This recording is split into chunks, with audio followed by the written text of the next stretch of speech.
ಆಚಿ chilli powder ಸಖತ್ ಖಾರ ಬಣ್ಣ ಮತ್ತು ರುಚಿ ಆಚಿ ಚಿಲ್ಲಿ ಪೌಡರ್.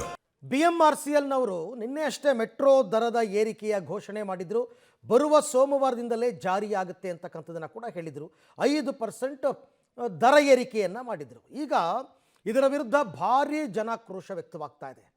ಬಾಯ್ಕಾಟ್ ಮೆಟ್ರೋ ಅಭಿಯಾನ ಈಗ ಜೋರಾಗ್ತಾ ಇದೆ.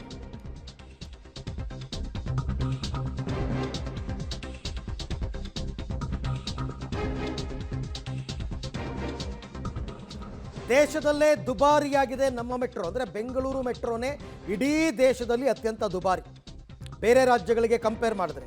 ಸೊ ಈಗ ನಮ್ಮ ಮೆಟ್ರೋದಿಂದ ಹಗಲು ದರೋಡೆ ನಡೀತಾ ಇದೆ ಅಂತ ಮೆಟ್ರೋ ಬಹಿಷ್ಕಾರಕ್ಕೆ ಶುರುವಾಗ್ತಾ ಇದೆ ಅಭಿಯಾನ. ಯಾಕೆಂದರೆ ಕಳೆದ ವರ್ಷ ಅಷ್ಟೇ 71% ದರ ಏರಿಕೆಯನ್ನು ಮಾಡಿದರು ಕಳೆದ ಫೆಬ್ರವರಿನಲ್ಲಿ.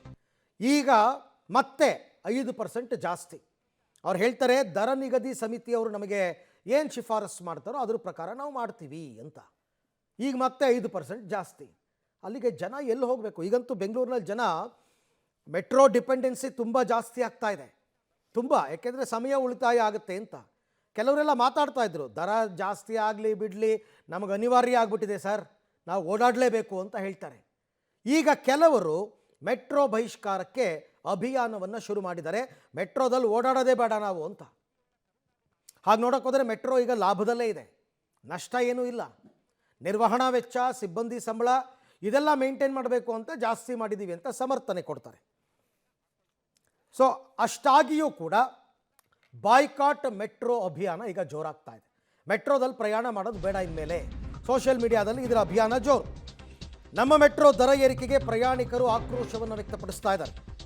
ಸೋಷಿಯಲ್ ಮೀಡಿಯಾದಲ್ಲಂತೂ ಬಾಯ್ಕಾಟ್ ಮೆಟ್ರೋ ಅಂತ ಪೋಸ್ಟ್ ಬೇರೆ ಹಾಕ್ತಾ ಇದ್ದಾರೆ. ಮೆಟ್ರೋ ದರ ಏರಿಕೆಯಿಂದ ಬೆಂಗಳೂರಿಗರಿಗೆ ಭಾರಿ ಹೊರೆ ಬೀಳ್ತಾ ಇದೆ. ಹಾಗಾಗಿ ಮೆಟ್ರೋ ಬಳಸದಂತೆ ಸೋಷಿಯಲ್ ಮೀಡಿಯಾದಲ್ಲಿ ಈಗ ಕೆಲವರು ಅಭಿಯಾನವನ್ನು ಶುರು ಮಾಡಿದ್ದಾರೆ. ಯಾವುದೇ ಕಾರಣಕ್ಕೂ ಕೂಡ ಮೆಟ್ರೋ ಬಳಸಬೇಡಿ, BMTCನಲ್ಲಿ ಓಡಾಡಿ ಅಥವಾ ನಿಮ್ಮ ಸ್ವಂತ ವೆಹಿಕಲ್ನಲ್ಲಿ ಓಡಾಡಿ. ಆ್ಯಕ್ಚುಲಿ ಮೊದಲೆಲ್ಲ ಜನ ಅದೇ ಮಾಡ್ತಾ ಇದ್ದಿದ್ದು.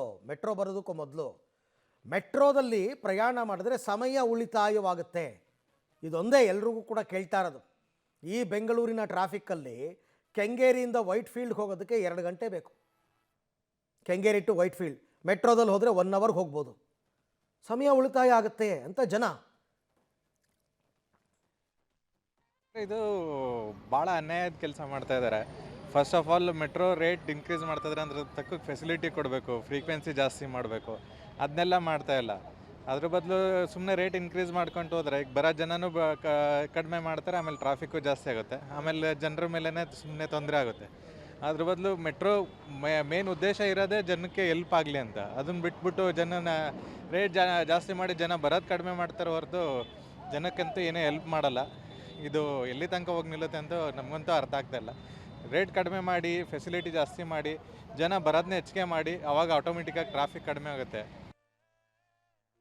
ಸೊ ಈಗ ಆಲ್ರೆಡಿ ರೇಟ್ ಜಾಸ್ತಿ ಮಾಡಿದ್ದಾರೆ ತುಂಬ.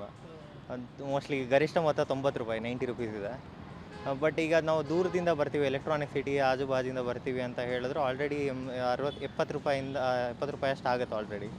ಸೊ ಇನ್ನೂ ಇವ್ರು ಜಾಸ್ತಿ ಮಾಡ್ತಿದ್ರೆ ದಿನದ ಖರ್ಚೆ 300-400 ಮೇಲೆ ಹೋಗ್ಬಿಡುತ್ತೆ. ಸೊ ಅದನ್ನು ಯೋಚನೆ ಮಾಡಬೇಕಾಗತ್ತೆ BMRCL. ಏನು ಸಮಸ್ಯೆ ಆಗುತ್ತೆ, ಚಾರ್ಜ್ ಎಲ್ಲ ಸಂಬಳ ಏನು ಜಾಸ್ತಿ ಆಗಿಲ್ವಲ್ಲ, ಅದರ ನೋಡ್ಕೊಂಡು ತಾನೆ ಆ ಬೇಸ್ ಮೇಲೆ ತಾನೇ ಮಾಡಬೇಕು. ಹೈಕ್ ಮಾಡಿದ್ರು ಓಡಾಡಬೇಕು, ಹೈಕ್ ಮಾಡಿಲ್ಲ ಅಂದರೆ ಓಡಾಡಬೇಕು. ಯಾಕಂದರೆ ಟೈಮಿಂಗ್ಸ್ ಕನ್ವೀನಿಯೆಂಟ್ ಇದೆ, ಇದು ಮೇಂಟೆನೆನ್ಸ್ ಎಲ್ಲ ಚೆನ್ನಾಗಿದೆ.